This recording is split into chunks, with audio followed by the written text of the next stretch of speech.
നമസ്കാരം, ഞാൻ മനോജ് നെടിയാക്കൽ. പുതിയൊരു വീഡിയോയിലേക്ക് എല്ലാവർക്കും സ്വാഗതം. സിലിണ്ടറിൽ എത്ര ഗ്യാസ് ബാക്കിയുണ്ടെന്നറിയണോ? എളുപ്പത്തിൽ കണ്ടെത്താം ഈ വഴികളിലൂടെ.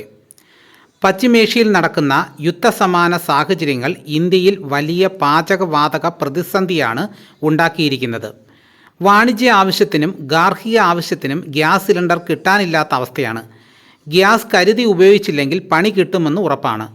നിങ്ങൾ ഉപയോഗിച്ചുകൊണ്ടിരിക്കുന്ന ഗ്യാസ് സിലിണ്ടറിൽ എത്ര ഗ്യാസ് ബാക്കിയുണ്ടെന്നറിഞ്ഞാൽ അതനുസരിച്ച് കരുതി ഉപയോഗിക്കാമെന്ന് വിചാരിക്കുന്നുണ്ടോ?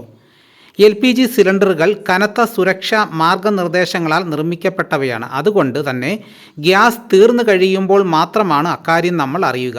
ബാക്കിയുള്ള ഗ്യാസ് എങ്ങനെ കണ്ടെത്തുമെന്നായിരിക്കും പലരും ചിന്തിക്കുന്നത്. വീട്ടിൽ തന്നെ ചെറിയ ചില കാര്യങ്ങൾ ചെയ്താൽ ഇത് നമുക്ക് എളുപ്പം കണ്ടെത്താവുന്നതാണ്. നനഞ്ഞ തുണി ഉപയോഗിച്ച് കണ്ടെത്താം. ഏറ്റവും ഫലപ്രദമായ ഒരു വഴിയാണ് നനഞ്ഞ തുണി ഉപയോഗിച്ചുള്ള പരിശോധന. ഒരു നനഞ്ഞ തുണി സിലിണ്ടറിന് ചുറ്റും പൊതിയുക.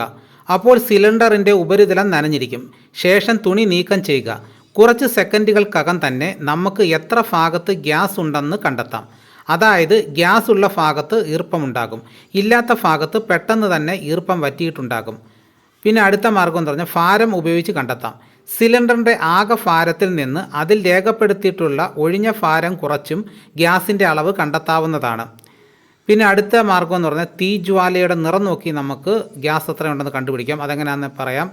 സ്റ്റൗവിലെ തീജ്വാലയുടെ നിറം മാറുന്നതും ദുർബലമാകുന്നതും ഗ്യാസ് തീരാറായതിൻ്റെ ലക്ഷണമാണ്.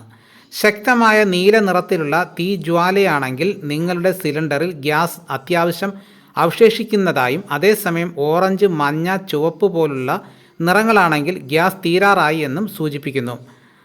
അപ്പോൾ ഗ്യാസിനിപ്പോൾ വളരെയേറെ ക്ഷാമമാണ്.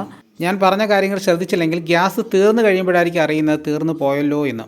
അപ്പോൾ നേരത്തെ തന്നെ നമ്മളിങ്ങനെ കണ്ടുപിടിച്ച് വെച്ച് കഴിഞ്ഞ് കഴിഞ്ഞാൽ നമുക്ക് നേരത്തെ ഗ്യാസ് ബുക്ക് ചെയ്യുകയോ മറ്റു മാർഗ്ഗങ്ങൾ കണ്ടെത്തുകയോ ചെയ്യാം. അപ്പോൾ ഇങ്ങനെയൊക്കെ ചെയ്ത് നോക്കുക. ഇതോടുകൂടി വീഡിയോ ഇവിടെ പൂർണ്ണമാകുന്നു.